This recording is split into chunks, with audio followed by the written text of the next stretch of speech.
This is Tom Rust for TRSB Sports Podcast. Today, delighted to be joined by undefeated professional boxer, Raven Chapman. How are you? Hello, I'm very well, thank you. How are you? Yeah, all good, thank you. Glad to get you back on soon after your fight, fresh after your win last Friday. How are you feeling? Yeah, I'm feeling good. Sort of feet are back on the ground now. I've not been allowed back in the gym. I've been having some forced rest, which is probably a good thing. But yeah, itching to get back in there, to be honest. Yeah, it was an emphatic start to your Frank Warren and your BT Sport debut. Only took you 58 seconds of the first round to get the job done. You must have been delighted. Yeah, definitely. It was a great way to kind of announce myself with Frank Warren, Queensbury, and on the BT Sport platform. So very happy with the result. Would have been nice to have got some more rounds in under the belt though, but I'm sure all that experience will come in time. How do you feel about that then as well? Because of course, yeah, it was a great way to start and, you know, being on such a huge platform as well. But of course, it only took 58 seconds. And I'm sure there were other things that you were working on in the gym that you probably didn't really get to try out because, of course, the first round sometimes is always a little bit cagey. How do you feel? How do you reflect on that? Yeah, I think obviously it's hard to sort of look back on it and see what, you know, when you've had a few rounds and you can sort of see, okay, let's work on these things and that things, or this as well, we need to improve on this bit. So with that, it's hard to sort of look back on it and kind of see what we can take into the next camp and what we can work on a bit more. So in that sense, it makes it a bit more difficult. But yeah, it's all good, I guess. And just talk us through that stoppage because it was it was an incredible start, great finish, and you know she never looked like she was gonna get up and continue.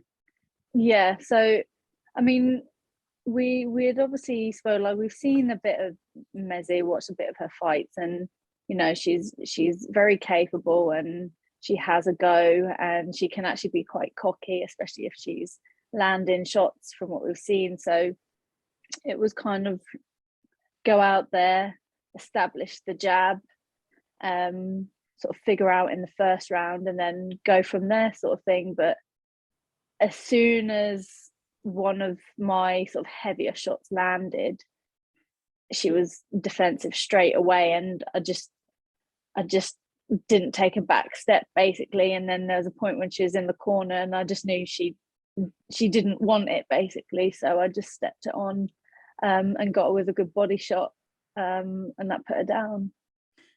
And I understand as well, didn't your opponent change for this fight? Yes. So originally I was going to go against another sort of unbeaten prospect from Italy, and for whatever reason, after the postponement, they didn't fancy the fight. So they got Gabriella in pretty much as soon as they knew she wasn't going to have the other opponent. So obviously we sort of then changed tactics a little bit because the other opponent was very tall, going from a very tall girl to someone relatively same height, a bit shorter. Was completely different than in the last 2 weeks. Obviously we'd worked a whole game plan and then had to change it slightly. So yeah, it was a shame. It was a shame. I was looking forward to trying to go, you know, someone who is unbeaten as well and would be coming to make their own statement. It would have been a good platform for them too to try and get a win from me. But unfortunately I had to get the fight I could, and that was Gabriella in the end. And did you take any punches in the fight? I don't think I did, to be honest. I did get a headbutt at one point. We did sort of have a little clash of heads, but other than that, that was the only lump I really got, or any shot I feel like that actually caught me. Where it wasn't a shot, I guess it was the head.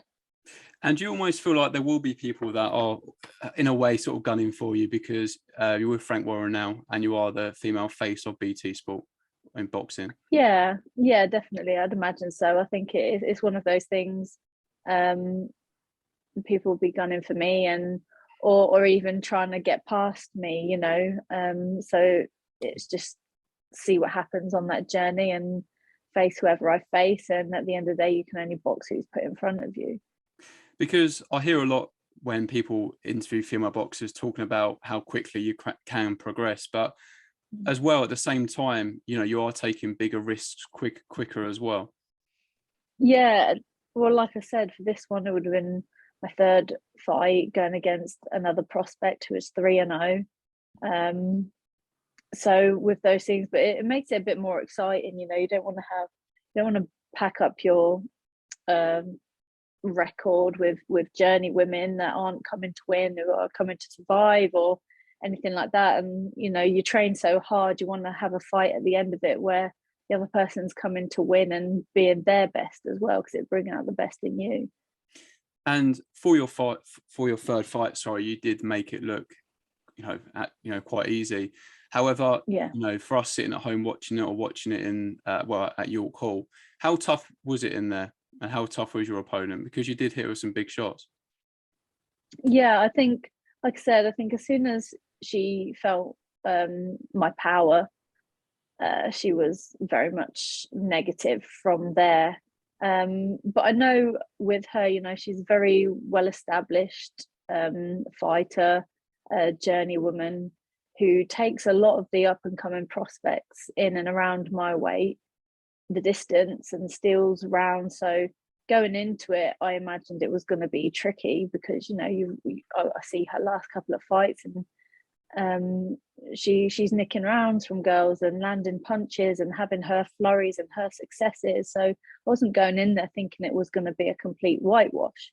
I was thinking I was going to have a bit of a test, and probably have a bit more learning and trying to get someone out there. And I think the last person who had stopped her was in 2019, and that was Alyssa Baumgardner. So I'm in, you know, good company, and the girls that have stopped her, and most of the girls that have are current or previous world champions. So it's good to know that I'm in good company there. But I suppose it makes people then think it was an easy fight for me. But you know, you can't win either way. If you don't knock them out, then you should have knocked them out, and you do knock them out, and it was too easy. So I suppose, yeah, you know, there's no hiding place for you now. You're on BT Sport, a huge platform. And how pleasing is that for you? Because, of course, you know, we speak to some fighters that are fighting on the small hall shows. They have got a lot of ability, but really the people that go to the event can only really see that. But for yourself, there's, of course, people at York Hall that night, but, you know, thousands of people have watched that fight all over the country. yeah, it's amazing to, you know, think people are tuning in and watching at home. And like I said before, having that platform is you know, something that can boost women's boxing, but also boost me as a boxer, and give me that exposure that I've worked so hard for over the years, not just since turning pro, but in the amateur days. You know, you put 10 years of work in, really, when you think about it. So it's kind of just trying to reap those rewards, and hopefully people can sort of, you know, see what I'm about. One thing everyone says about me is I'm strong, and hopefully, you know, I proved that on Friday night. It certainly feels like it's a significant time for you in your boxing career. But for fighting on such a big platform, and of course, there's been lots of talk about you signing with Frank Warren. How was you feeling on the night? Because, of course, that must have been added pressure. How were you feeling going into the fight? Yeah, it definitely was, because, you know, people are expecting something from you, expecting good performance, good skills, whatever it might be. So being able to go out there and put away an opponent in the way I did, I think just showed what I am about and what I am capable of. And by doing that, just shows I took everything in my stride on the night as well. There was obviously nerves, but I felt good. I channeled them in a really good way, and I quite like having that nerves. You know, having those nerves means, you know, you're going into a fight, and you know it means something to you. If you're not nervous, I'd be more worried if I wasn't nervous and feeling the pressure, because obviously when you're backstage, you've got the people at BT walking around with the cameras filming, the people at Queensbury walking around with the camera filming. So you know, you wanna make everyone realize why they chose you, basically, and that's what I went out and did. And when we last spoke to you, you said taking the right fights at the right time, in your opinion, you can go all the way. What is next for you? Hopefully, like I say, I'd like to have a step up next time, prove what I'm about, you know, not necessarily journey with another process unbeaten or better winning record and stuff. You know, I'd like to test myself with a more seasoned pro who will be coming to win and prove a point. And I did say, you know, it'd be nice to sort of challenge for European title, and then see where we go from there and work my way up. But like I say, as a fighter, I'd happily step up, go in there and show what I can do now, but I need to trust the process. And like I say, there isn't a rush, but I want to get that experience in as much as I can, and hopefully get 3-4 more fights in this year. Yeah, because there's a few huge big fights coming up with Frank Warren and Queensbury. You got Dubois, Joe Joyce. Are you looking to be on either of those events?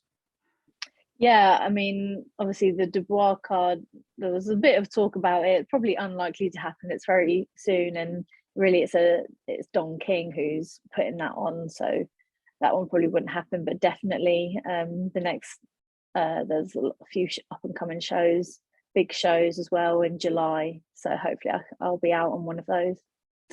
And just give us a bit of an insight to working with Frank Warren and BT Sport. It was really amazing. You know, arrived at the hotel as well, looked after. Yeah, you know what you've got to do, where you got to be. Yeah, just run smooth, and everyone was actually just really excited to have me there, which was nice. And obviously, having me as their only female, they made sure everything went well for me, and yeah, just looked after me and the whole team really well, and we had a great night and a great week at the same time. So yeah, it was brilliant, and I can't wait for many more nights like it. When we last had you on the channel as well, naturally you were deep in the camp. You weren't eating anything naughty. You were training hard.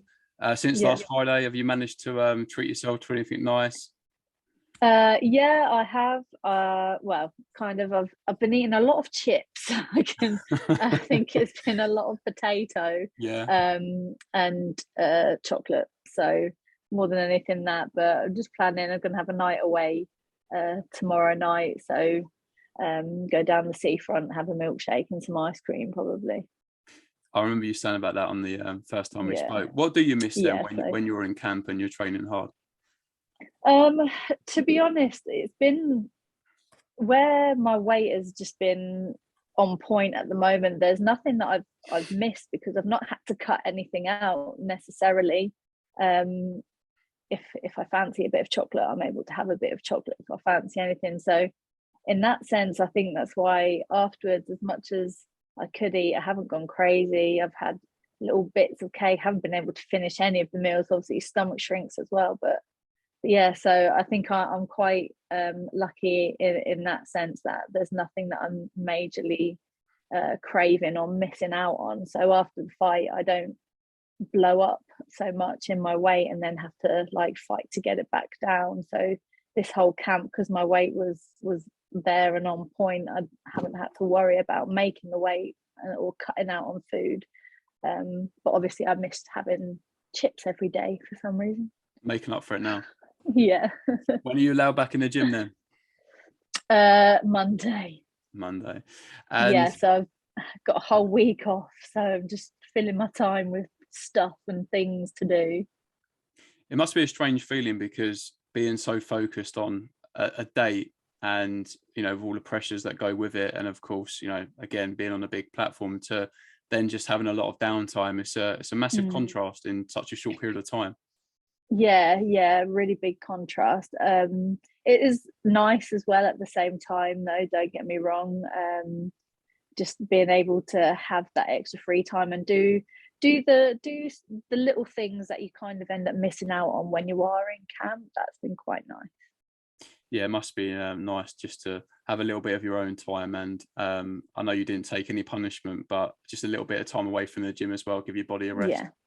Yeah, exactly. It's definitely, rest is just as important as training. And like my coaches both said, yeah, as much as it was 58 seconds on the night, it was 8 weeks of hard training. So you deserve to have a week off. But also with the postponement, I had to go through a hell week twice.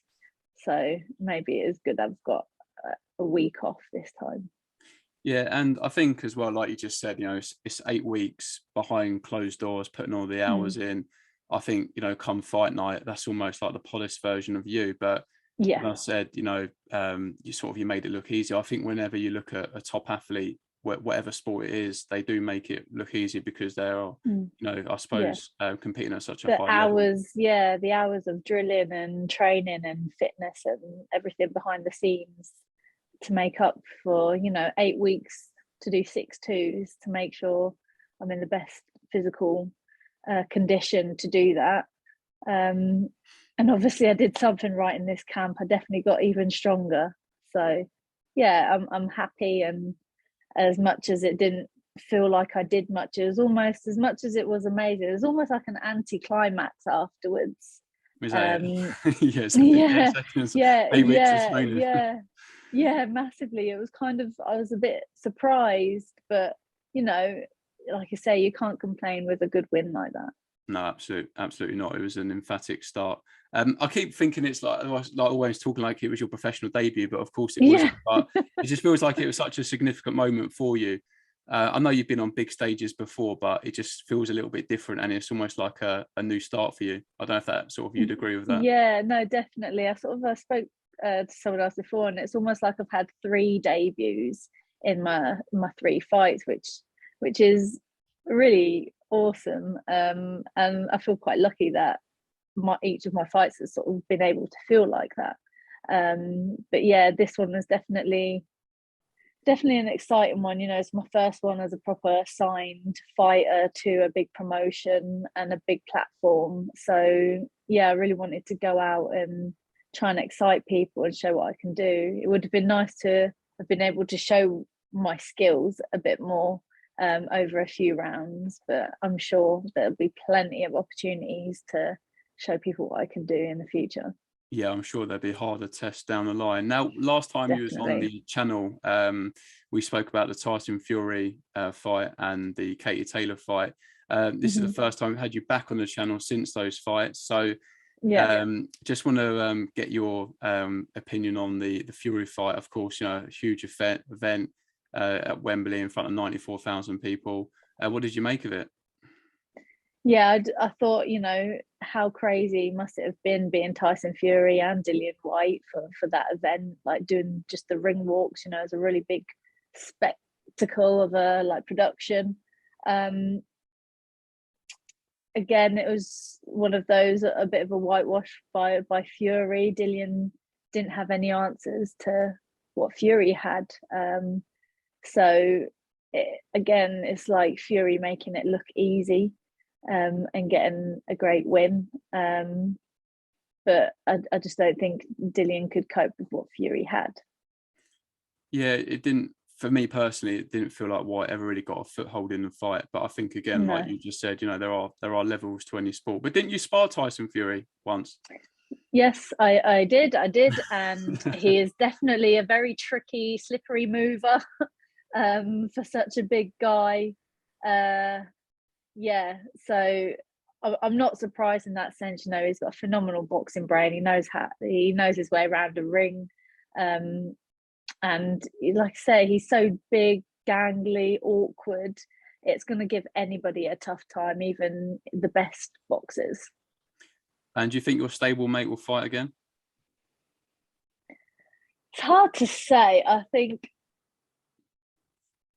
he means it when he says that he won't, but as a fighter, you never really want to stop. So I would imagine he will.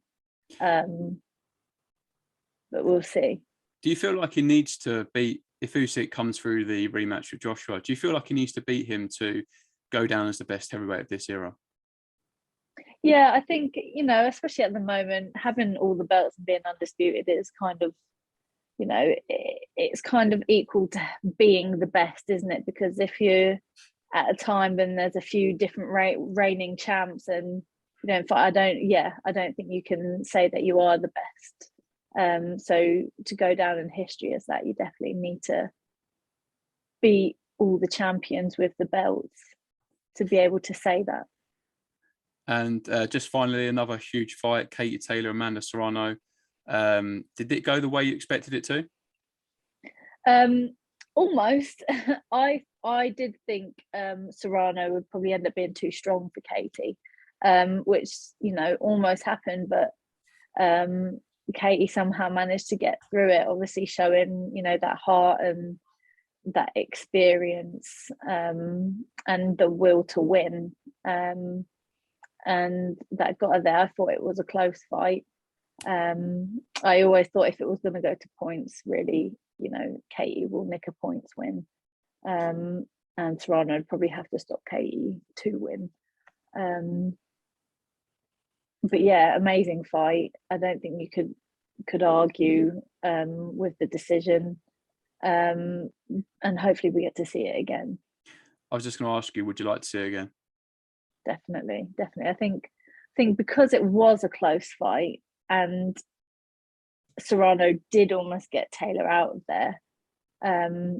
It'd be brilliant to run again, and it would be even more explosive the next time. Yeah, it was an incredible fight. I personally would love to see it again. But just before we let you go, is there anything else you'd like to add? Just thank you for having me on the podcast again. It's nice to chat to you. And thanks everyone for the support, to all my sponsors and anyone that watched on Friday night, basically. You're very welcome. It's always a pleasure. Your 3 fights in, 3 wins, and brilliant stoppage last Friday. And it was just amazing as well that so many thousands of people could see it as well. Yeah, brilliant. And a great night. Absolutely. Well, enjoy the rest of your week off, and we'll look forward to getting you back on when you announce another fight. Yeah, definitely. Thanks, Tom. All the best. Take care.